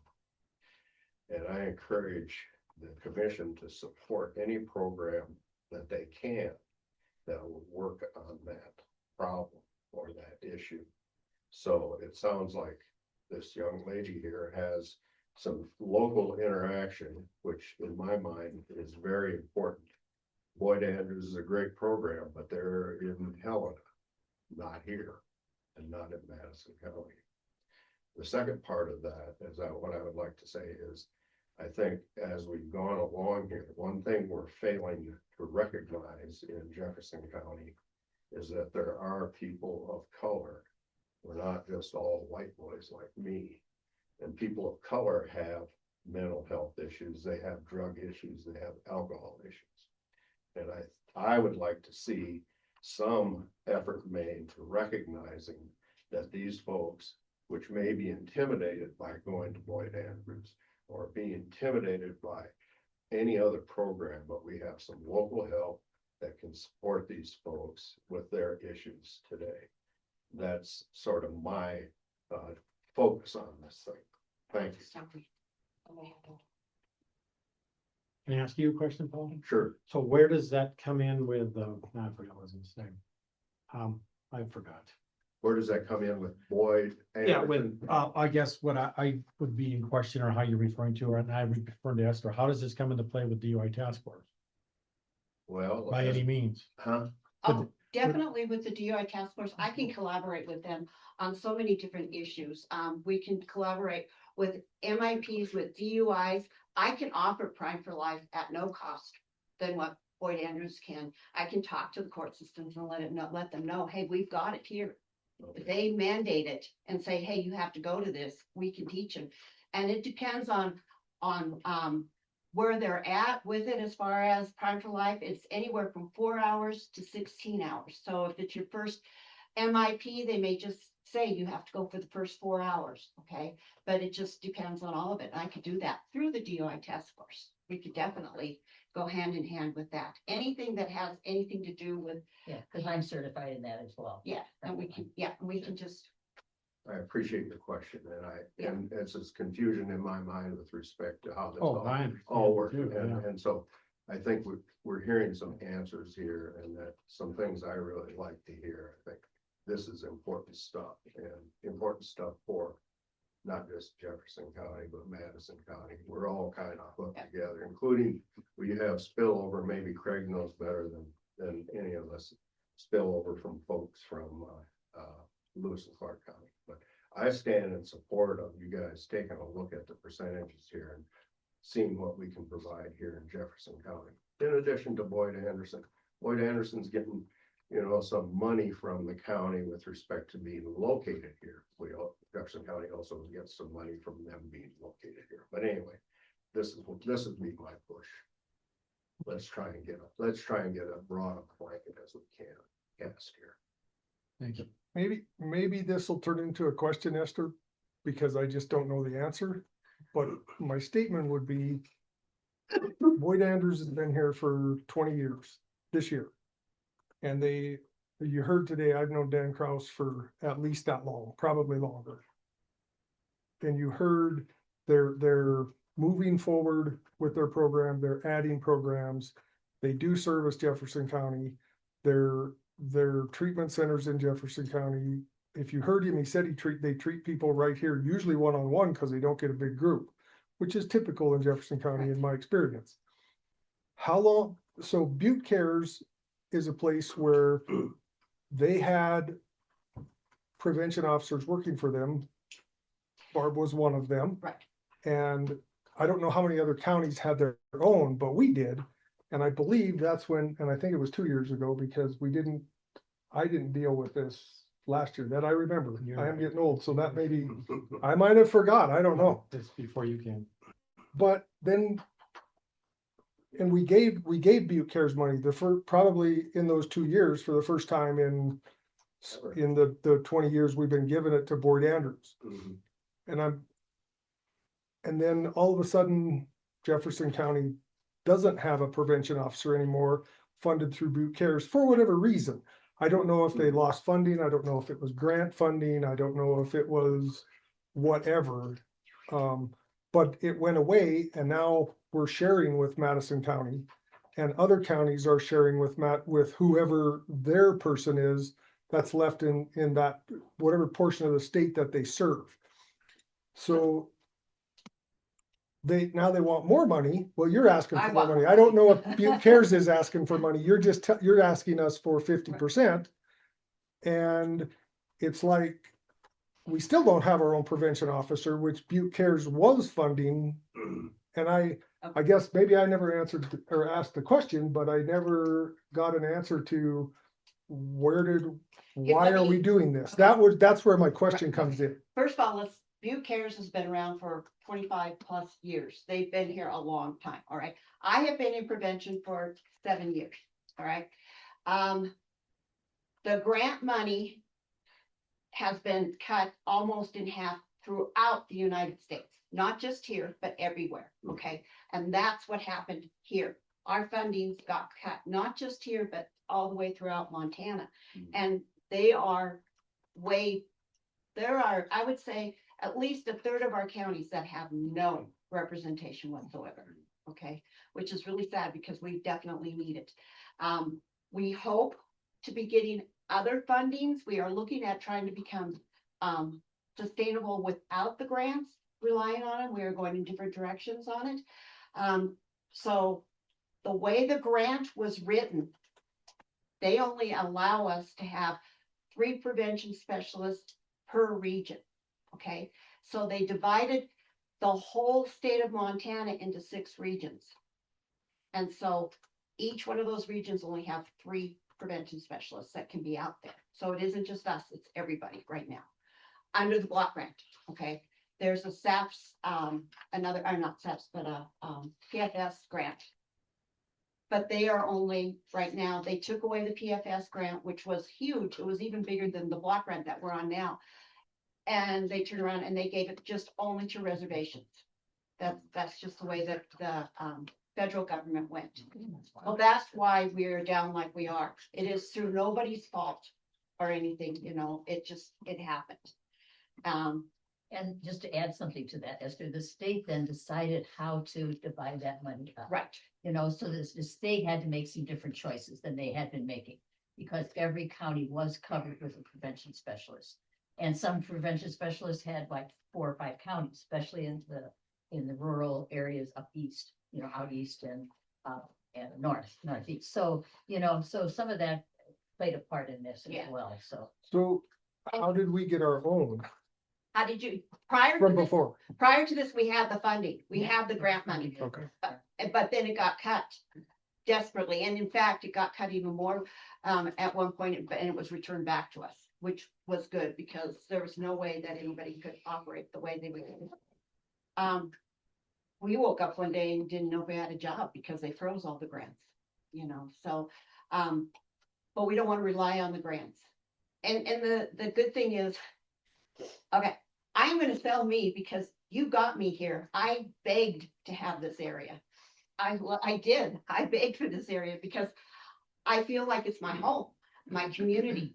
And so is Madison County. It was just the two people, and I want to work, and I will work really hard for you. And I will do whatever I can for you. Intervention and prevention are totally two different things, but they come together, definitely. But once you hit intervention, you know, the cost and everything is different. Whereas prevention, I hope I can offer it at no cost. At this time, that's the way it should be, you know, for everybody. Mr. Chairman, I have another question. By all means. Esther. My name's Paul Backlund, but anyway, you mentioned some metrics earlier, as did Boyd Anderson. And I think you have your handle on some ways to provide metrics. Should more funding be provided to you, can you just give us a couple of examples? I know you talked about student surveys, but do you have any other way to measure the success or failure of your program? There's community assessments as well. There's schools that we do with the grades. We do, on some of our programs, we do pre-evaluations, and then we definitely do post-evaluations on everything so that we know where we were at when we started and where we're at now, and to come together and make sure that it meets our needs. We are constantly looking for fresh data. So we have our epidemiologist in Helena that is always calling and saying, hey, we found this or that. So. May I say something? Oh, yeah, go ahead. My name is Dee Dee Rhodes. I know Barb. One thing that I really keyed on was parent education. Because as we all know, our kids drive us crazy and we drive our kids crazy. If the whole nation was to get a hold of this and go back to the family unit, a lot of this would go away. I am a strong component on believing that a lot of it is within the families, that's where we need to start, is the families. I have a wonderful program called Creating Lasting Family Connections, where you bring the parents and the family together. Parents are in one room being educated on a certain subject, while the kids are in another room on the same subject, but you're getting both ends of it. You're understanding it. At the end of the night, you bring them together. Sometimes there will be role playing or whatever, so they can talk. But the whole idea is open communication. You know, you don't want to go home and yell and scream at your kids all the time. You want to be able to talk to them. You want to be able to try to figure out how you're going to be able to. And this really opened up. I was surprised because I was on one of them, this kid came. He was so mad at his parents. He wasn't even talking to them. Been mad at him for a week because dad said, no, you can't take the car to Butte in a snowstorm. So the kid said, well, you never let me do anything. You don't let me have any fun, you know, what they're like. So they role played it because they can decide on what the topic is. We don't give them a topic, they decide. But as the kid is talking, he's saying, you know, I don't want you to get hurt. I think about the road, and maybe sometimes it's not you, it might be the other people or whatever.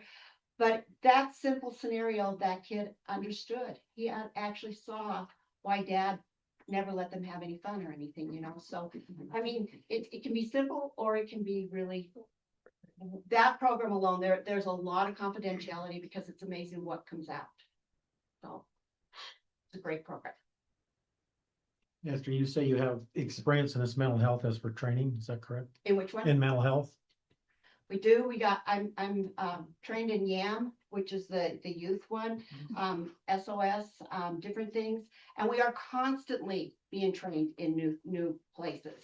Mental health for the longest time was not allowed on our logic model or allowed for us to actually work with. And we kept saying mental health and drugs and alcohol go hand in hand.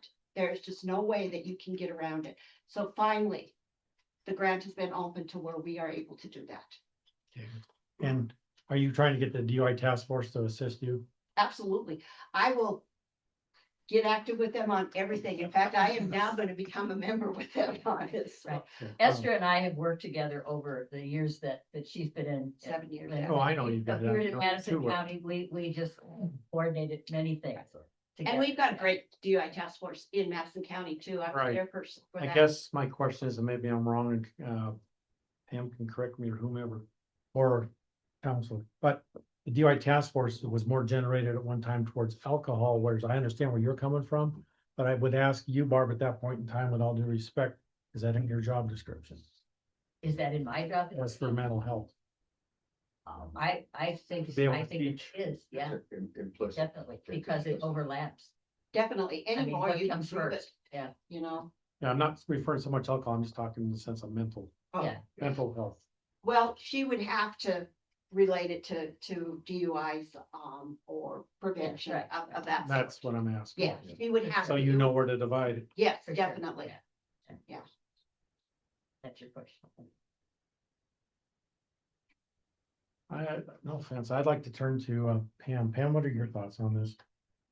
I mean, with you dealing with this, Well, there's another option for alcohol tax money, and that is in 2022, there was a law passed that alcohol tax money could be distributed to public health. There's an application process that has to happen for that and an approved process. But one of the reasons to think about, you know, upstream and long-term, looking at public health is because public health serves everybody. In Montana, public health is decentralized, which means we have local control, local decision-making on how things happen. We are prevention focused. That's what we do, prevention and recovery. And there's an existing infrastructure. We have to have a public health department. It's a law. So there is that piece of it that we're already working under with public health. So I don't know that that's something that can happen this year because there is that application process, but looking forward with where those sorts of monies go, we did receive the near-term initiative 11 funding for innovative behavioral health systems improvement. And one of the things we've been tasked to do in that is to look at how we make that sustainable. So and what we're looking at is how do we pull in all the resources we already have, all the partnerships we already have, and to create this collaborative infrastructure. So, you know, alcohol tax is something to think about.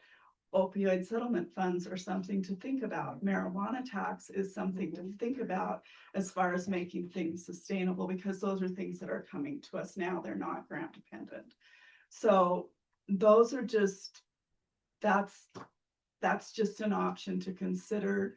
Like I said, most likely that's not something that can be done with the funding decision for now, but for future, that is an option to look at what that application process would look like.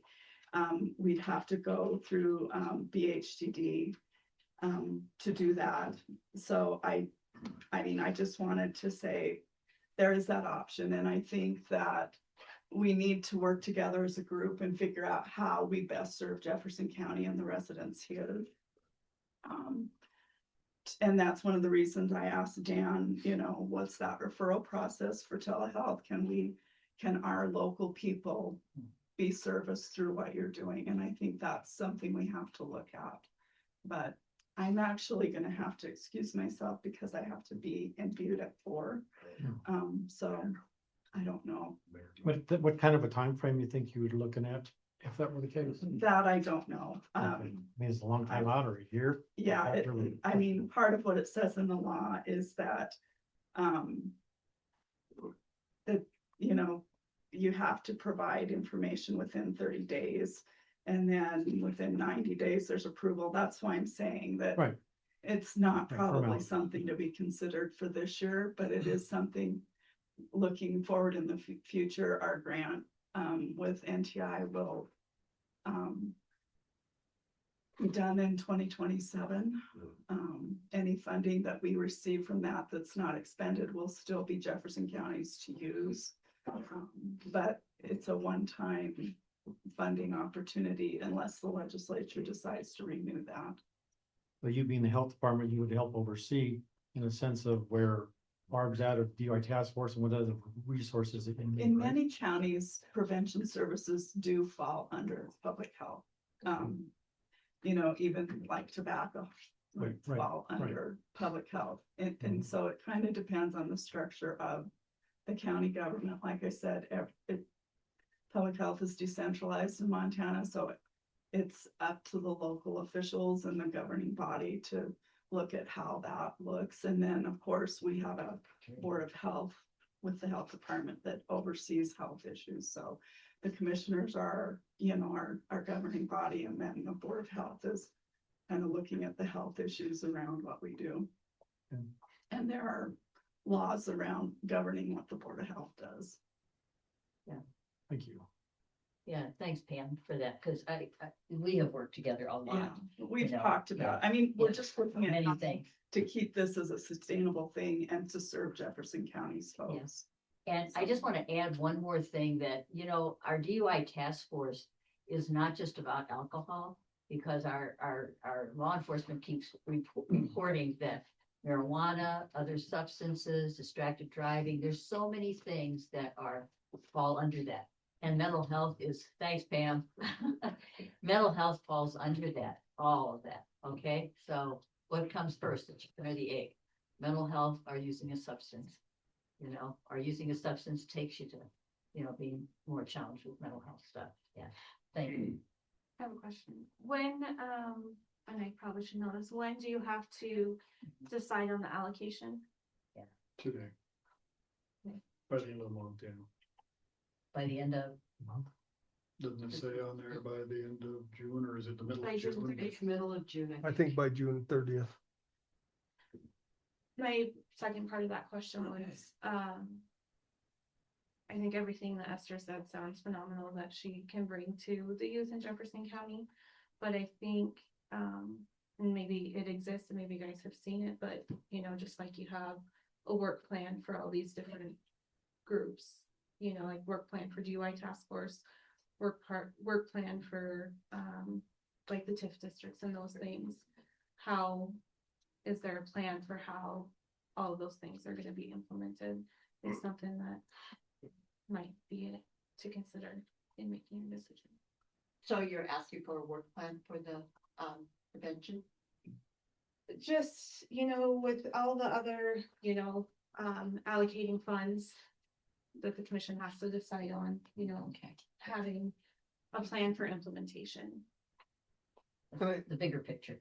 I agree, and that's kind of what I was getting at, is I don't think we've ever seen anything from Butte Cares. They said, hey, we're gonna give you this prevention position, we're gonna pay for them, I can and, create you a work plan. I can tell you. and this is where we're at, and they decided to give them 10%, which I don't think has ever happened before with anybody.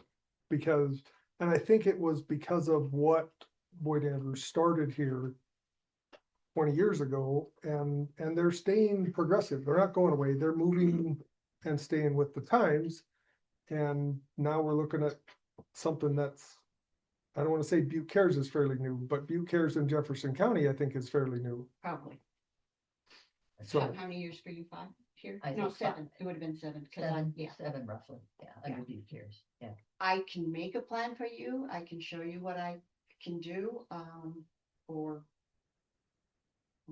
some of the programs that are here already that have been sustainable are because of what I've done. Like we were talking about the movie buckets, and rather than families being babysat, the kids being babysat and the families going out on New Year's Eve, we give them buckets with games and popcorn and movies so that they can sit together as a family. We also have, well, you've done the Super Bowl Super Bowl party in Whitehall is Right. really sustainable. party. For sure. Prevention plus wellness. I brought that into Madison County, and I worked with Barb to bring it into this county as well, which teaches the kids healthy choices. It's put together during their health classes, and it talks about their brain development, about the vaping and what it does to your lungs, getting enough rest, putting that darn phone down, different things like that. We've both been trained in YAM that we are bringing to the schools, so that we can come That in. stands for Youth Aware of Mental Health. So, So they're supporting other. their Right. peers. Yeah. for education is the biggest thing, and from the very beginning, that school starts all the way up through the end, like July or whatever, we contact them and talk about different programming, different things that we can bring in, and that way it is there before, they have too much going on, you know, if we want to bring a speaker in or whatever, we've already got it lined up. We try really hard to make sure that it fits the scheduling. I am always looking for new ideas and I'm always out there. I've never had to do an exact plan. I do the DUI task force plan, but we have a logic model that we have to follow. In other words, talk about alcohol and substance abuse with our use, not and with the kids. We have certain goals that we want to obtain within the first 5 years or whatever, you know, to bring down alcohol consumption with the kids and different things. And again, like you have a suicide here, we will not be part of the schools having people come in and talk to the kids because there has been a suicide. We won't be part of that. What we will do is after that part, after unfortunately the services or whatever has taken place, we will come in now and talk to the community so that the community can heal. We will talk to them on how to talk to that family, how to be able to, as a teacher, be able to talk to the students that are returning and different things like that. It just depends on some things too, on what happens. It's not something we plan, but it's something we're ready to do. Mr. Chairman, point of order. Can this decision be delayed one meeting or two?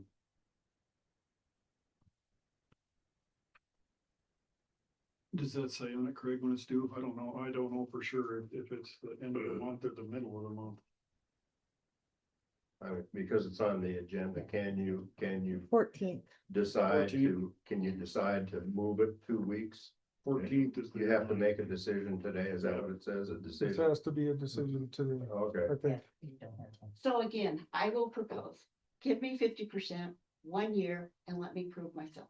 It's the only way I'm going to be able to do it, is to show you what I can do.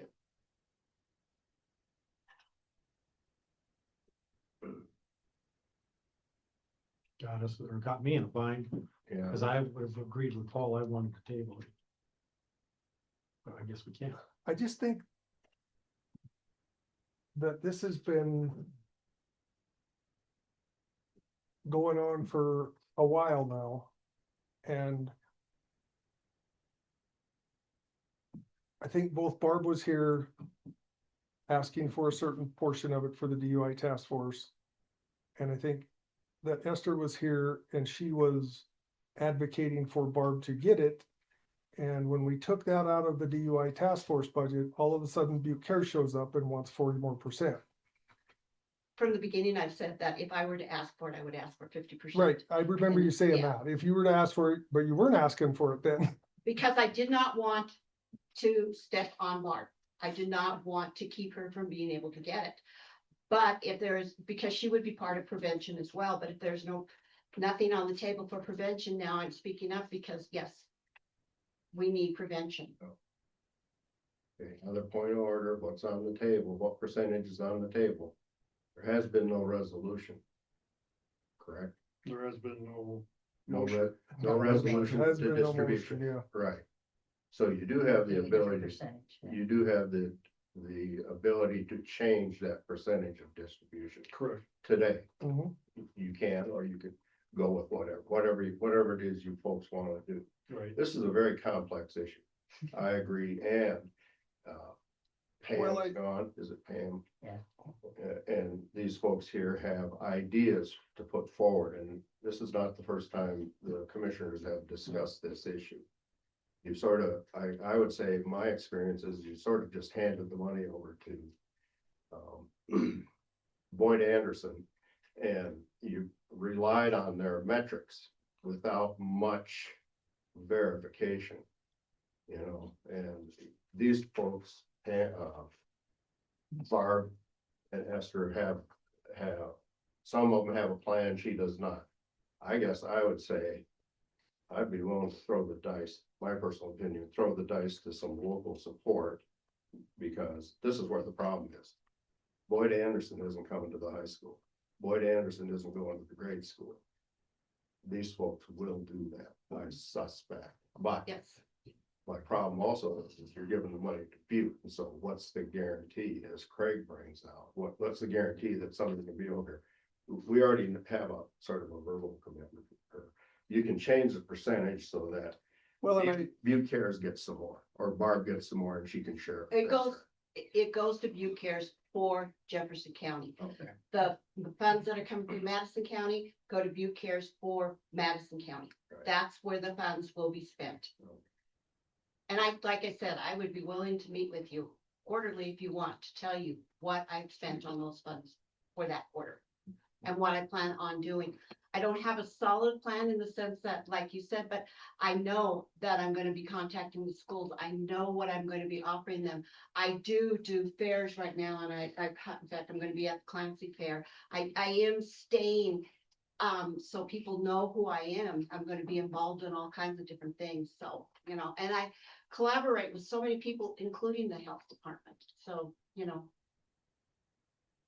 Mr. Chairman, my opinion is that we keep it the same as it is right now.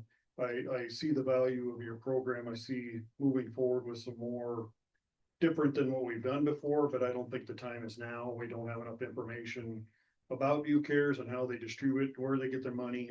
I wouldn't feel comfortable throwing a bunch of money at you without a plan or some kind of, MOU or something, so we know where that money's going. Well, we could do an MOU, that would be no problem. I understand that. We can't do And it I- today, Can't do though, it today. so. that's part of the problem is and that's kind of what I was saying before is all of this seemed to come up all at once. And I think it's because of what happened with Butte Cares With the fund. with and their funding. And I'm not blaming anybody for Right. that. I mean, the decisions are made in here Right. every week about everybody wants money. What are we gonna spend it on? And I just I think Butte Cares is a great program. According to Esther, they've been around for a long time. So, but nobody asked for money until we got a prevention officer here, and then it just went away almost within a couple years. I just don't think that we wanna throw 50% of that at this without some of this stuff in place. And I'm not saying don't come back next year and not do this again, because I would encourage that. And I just think that this all should have happened 4 months ago. That's kind of my thinking. And even then, I don't believe in robbing one program to pay for another. I mean, we've got lots of excuses why we wouldn't fund Boyd Andrew, but they do a lot of good things out there. You know, they rely on this funding for what they do out there. We start chiseling away and undercutting them to fund something else. I'm not for that. I'd rather keep the programs we got going as long as they're working. I mean, he was just talking about the successes they've had. They've been there for 20 years and doing really well. Are we gonna start undercutting the little bit of funding that we can help them with to pay for a prevention, which I understand was very important. But let's find some funding somewhere else. Let's find it somewhere else instead of undercutting a good program to fund your program. How's it gonna affect their program? So they're obviously not super vocal about how well their program is or wanting to pressure us into keeping them funded, but I feel that their program is important and that I don't want to undercut their program by feeding a different program. And I know Barb has said prevention pays for itself way more than, you know, outpatient, whatever, and I understand that and I agree with that, but at the same time, I don't want to pull from one and put it in another. I'd rather find funding somewhere else if we're going to increase services somewhere else. That's my opinion. And especially with the position that we're kind of in right now, we have to do this today. We don't have a choice. And it seems like, well, we'll get a plan, we'll do this. And not that you couldn't do that. I just think I'm willing to stay where we're at this point. Go ahead. My concern now is the uncertainty. No disrespect to, Yeah, that's fine. but I don't know I know how you run the DUI task force, but I don't know how this works from Butte Cares. I have no clue, no idea. I mean, had someone come here a long time ago and stepped or walked in and said, hey, can I come in here and tell you guys what's been going on? I don't have a clue. I really have no idea. I'm just like the other two commissioners. Not knowing. Can I just make one more comment? Go Okay, ahead. I know this is getting long and I appreciate that the time has been spent on this because I think it's important, important process that we're going through. And one of the things that came to mind is here we are competing, both good programs. I think what Boyd Andrews provides is really a good program. What prevention can provide is a good program. And here we are competing for the same dollars. And that's the sad part I feel about it. That's The been piece- happening for 100 years or more. Yes, yes. And the piece that I think, yeah, you're right, Craig, you're right on. The piece that I was struck by is a lot of what Dan was sharing was more about Elkhorn Treatment Facility. And that's different than what Amy is dealing with outpatient treatment, and so on. That's a different program, and I finally heard that difference today, so I just want to say that. And I would say if you can't do 50%, can't you at least do maybe 10% more? Anyway, that's it. That's all for me. Ten Sorry. percent is chump Yeah. change. It really is. 10% is chump change. It really is. Anyway. And a lot to think about because we got marijuana monies that are coming through, opioid, like Pam was saying, there's just a lot for us to be considering, or you guys to be considering too. They're challenging times now with monies that are coming in. And have a bigger plan, I think is a really good idea. So that's what we're looking at, I think, so. Thank you for your time. Counselor, is there anything you'd like to add to this? I mean, based on what you see all the time or hear? Nothing? Okay. Nope. Other than Barb mentioned the opioid funds, and the problem with those monies is the way they are structured in the settlement is there are some high sideboards around that, what you can use it for. Yeah. Which candidly to me is unfortunate because I can almost guarantee you that anybody who has had a problem or has died of opioid abuse started lower down on the illicit drug chain or the booze chain. And That's just statistically, that's the way it is. But, I didn't make the rules and nobody made me king per day yet, so. Thank you. Mr. Chairman, listening to the conversation between everybody, I think we're pretty much set on where we want to be today, and I don't want to drag this out another that's hour. fine. So I would make the motion, we leave it as it is, 10% View Cares, 90% Boyd Andrew, and get the thing signed and going on. That's my motion, Mr. Chairman. Second. second. Any other discussion? Not all those in favor? Aye. Aye. Thank you for being here. We Thank can you very work with much you for your guys throughout this next year, and I mean, if you can give us a work plan, this is what we're gonna get for the money, I'll on. do it. I'll bring you one. I'll come in, I'll check in quarterly and let you know what I'm doing anyway, because I am still working here and I am still gonna be doing what I said I was gonna do. Yep, no, we appreciate it. No, we appreciate your support, and I think it's important for us to show to our constituents that we're spending this money, what are we getting for it? That's what we need to know, and especially if we're taking it out of one program and putting it into another, that, how is it affecting them and how are we benefiting from it over here, so. So we appreciate And I that. would encourage you to come back and will. keep Oh, yeah. us in the loop. Oh, yeah. I've seen the last. Stop and talk to us. Not, but words in Pam's mouth with maybe some more confusion between Boyd Andrew, DUI task force, View Cares.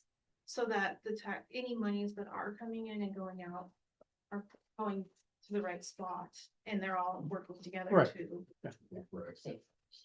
Nope. fight Very this good out. point well taken. Okay, thank you very much for your time today. Thank you. Quite a bit. We're adjourned, Mr. Chairman. Yes, Supposed to, are we adjourned? yes, we're adjourned. So far. Sorry, it's been too long. Thank you very much. Thank you. Appreciate it. Sure. Thank you.